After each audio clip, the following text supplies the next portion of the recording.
தெய்வம் நீ என்று உணர் யூடியூப் சேனல் உங்களை அன்புடன் வரவேற்கிறது.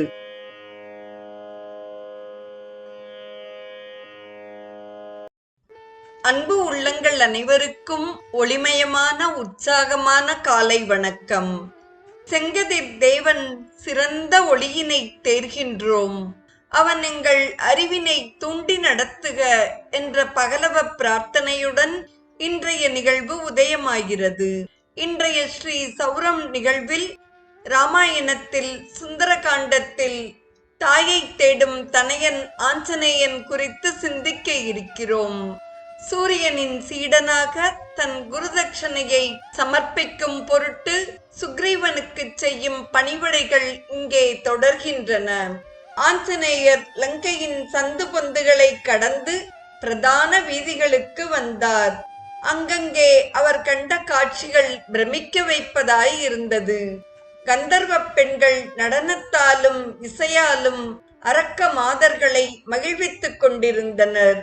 யக்ஷ மாதர்கள் அரக்கிகளுக்கு அலங்கார பணியில் ஈடுபட்டிருந்தனர்.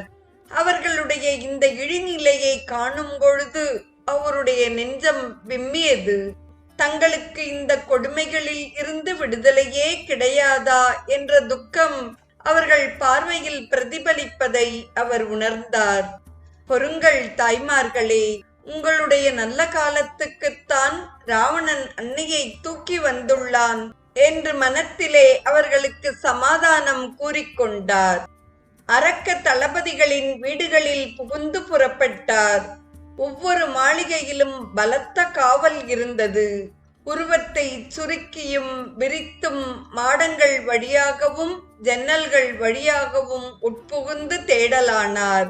பிரகஸ்தன், மகாபார்ஷ்வன், மகோதரன், விருபக்ஷன், வித்யுத் ஜிஹ்வன், வித்யுன்மாலி, வஜ்ரதம்ஷன், சுகன், சாரணன், ஜம்புமாலி, ரஷ்மிகேது, சூரிய சத்ரு, வஜ்ரகாயன், வக்ரன், கடன், விகடன், ஹ்ரஸ்வகர்ணன், தம்ஷ்டன், ரோமசன், யுத்தோன்மத்தன், மத்தன், துவஜக்ரீவன், இந்திரஜிஹ்வன், ஹஸ்திமுகன், கராளன், பிசாசன், சோனிதாசன் ஆகியோருடைய வீடுகளில் புகுந்து பெண்களிடையே ஜானகியை தேடினார் ஆஞ்சநேயர்.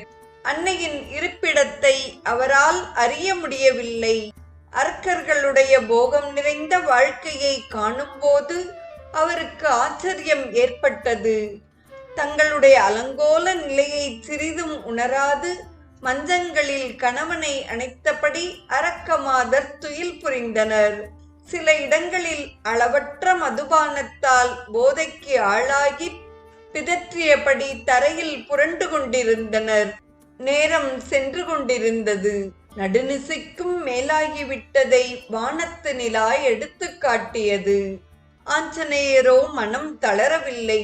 தெருக்களில் நிழல் விழும் பகுதிகளில் பதுங்கி பதுங்கிச் சென்றார்.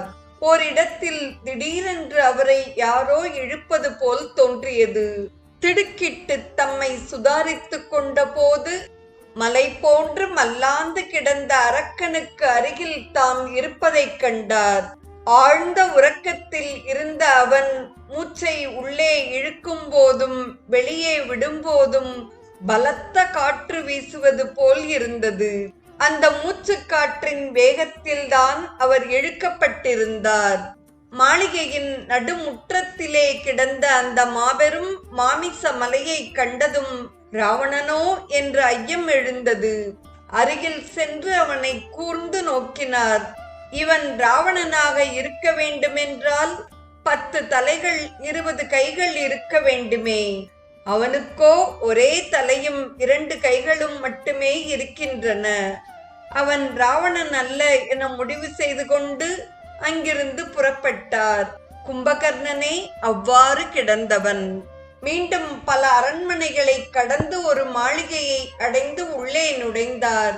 மஞ்சத்திலே மனைவியை அணைத்தவாறு அயர்ந்து உறங்கும் அவனை கண்டதும் ஒரு கணம் நின்றார். அந்த முகத்திலேதான் என்ன தேஜஸ் பிரகாசிக்கிறது! உத்தமனை உத்தமனன்றோ அறிவான். அரக்க குலத்திலே அவர்கள் வழக்கத்துக்கு மாறாக ராவணனுக்கு சகோதரனாக வந்து பிறந்த அந்த உத்தமன் விபீஷணனை கண்டு பேர் உவகை கொண்டார் அனுமான். உன்னை சகோதரனாக பெற்றிருந்தும் ராவணன் இம்மாதிரி ஒரு அதர்ம காரியத்தில் இறங்கியுள்ளானே, அதற்கு நீ எவ்வாறு பொறுப்பாளியாவாய்? அவன் அழியும் காலம் அவனை இழுத்துச் செல்கிறது என்று மனதிலே சொல்லிக்கொண்டு அவர் விபீஷணனின் வீட்டை விட்டு புறப்பட்டு இந்திரஜித்தின் அரண்மனையை அடைந்தார். கம்பீரமான தோற்றத்தோடு மஞ்சத்தில் சயனித்திருந்த இந்திரஜித்தை கண்டதும் ஆஞ்சநேயர் ஆஹா, வீரமே வீரம் என்று புகழ்ந்தார். உருண்டு திரண்ட கைகளும் உயர்ந்த தோள்களும் அகன்ற மார்பும் அவனுடைய பராக்கிரமத்தை எடுத்து கூறின. பின்னர் லங்கை நகரின் நடுநாயகமாக அகழி சூழ்ந்த ராவணனுடைய அரண்மனையில் நுழைந்தார். அரண்மனை முழுவதும் நவரத்தினங்களை கொண்டு இழைக்கப்பட்டதோ என நினைக்கும்படி நில ஒளியில் பிரகாசித்தது. பல வாயில்களை கடந்து அந்தப்புரத்தை அடைந்தார். இசையும் நடனமும் சற்று முன்புதான் ஓய்ந்தன என்பதற்கு அடையாளமாக இசைக்கருவிகள் மீது கவிழ்ந்து உறக்கத்தில் ஆழ்ந்திருந்தார்கள் கலைஞர்கள். அவற்றை எடுத்து வைத்துவிட்டு படுக்க நேரமில்லாது அவர்கள் தூக்கத்தில் ஆழ்ந்து விட்டார்கள். நடுநாயகமாக விளங்கிய ஒரு மண்டபத்தில் போடப்பட்டிருந்த மஞ்சத்தில் படுத்து கிடந்தான் லங்கேசன். காதுகளில் அணிந்திருந்த குண்டலங்களின் மீது நிலவொளிப்பட்டு புதிய வண்ணக் கீற்றுகளை நாற்புறமும் வீசியது. உறக்கத்தில் இருந்த அந்த நேரத்திலும் ராவணனின் நெஞ்சம் விம்மி அடங்கியது. வாய் எதையோ பிதற்றியது. ஆஞ்சநேயர் அவன் அருகில் சென்று உற்று பார்த்தார். அவன் பிதற்றுவதை நன்றாக கேட்க முடியவில்லை. இருப்பினும் சீதை என்ற வார்த்தை அவன் வாயிலிருந்து 4-5 முறை வெளிப்பட்டதை அவர் கேட்டார். தூக்கத்திலும் அவள் நினைவுதானா என்று சிலிர்த்தார். அவர் முகம் மலர்ந்தது. சீதை உயிருடன் இருக்கிறாள் என்பதைத்தான் அது குறிக்கிறது என அவர் உணர்ந்தார். மேலும் அவள் ராவணனை தன் அருகில் நெருங்கவும் விடவில்லை என்பதையும் நிச்சயித்துக் கொண்டார்.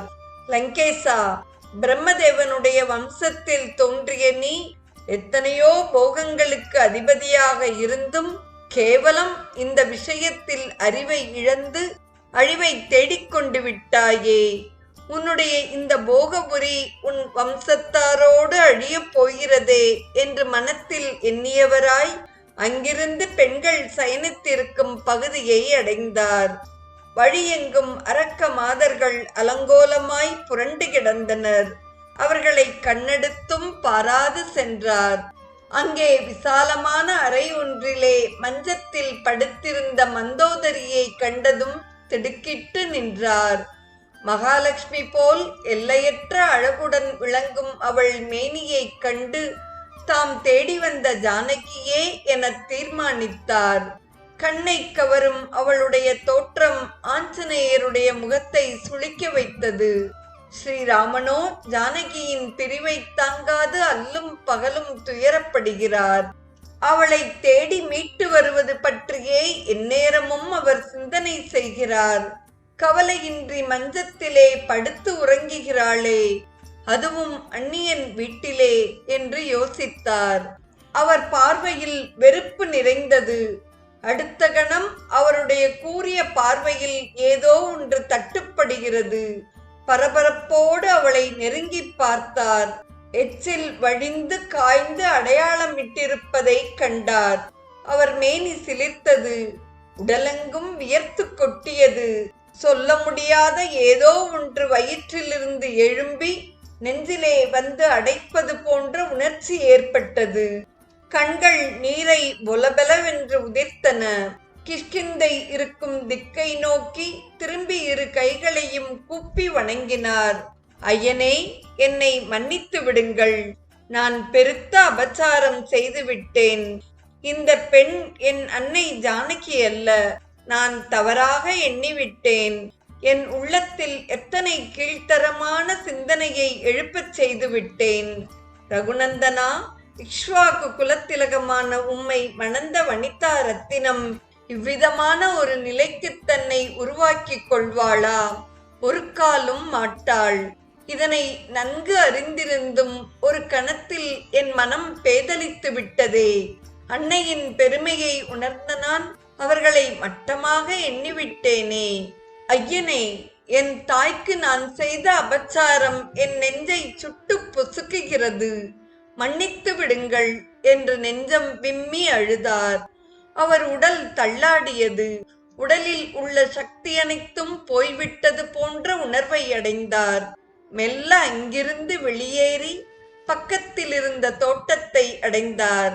அங்கு ஒரு மரக்கிளையில் அமர்ந்து கண்ணீரை பெருக்கினார். எவ்வளவு முயன்றும் அவர் மனம் சமாதானப்படவில்லை. தெய்வத்தை குறைவாக எண்ணிவிட்டோமே என புழுவாய் துடித்தார்.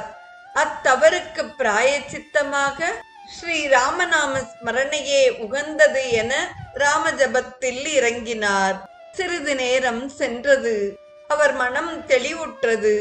மறுபடியும் அன்னையை தேடிச் செல்லலானார். ராவணனின் அரண்மனை முழுவதும் ஒரு இடம் பாக்கியில்லாது தேடினார். பொக்கிஷங்களை கொட்டி வைக்கும் பாதாள அறைகளிலும் புகுந்து விட்டார். சீதையை காணவில்லை. அரண்மனையை விட்டு சற்று தொலைவில் இருந்த அசோகவனத்தை அடைந்தார்.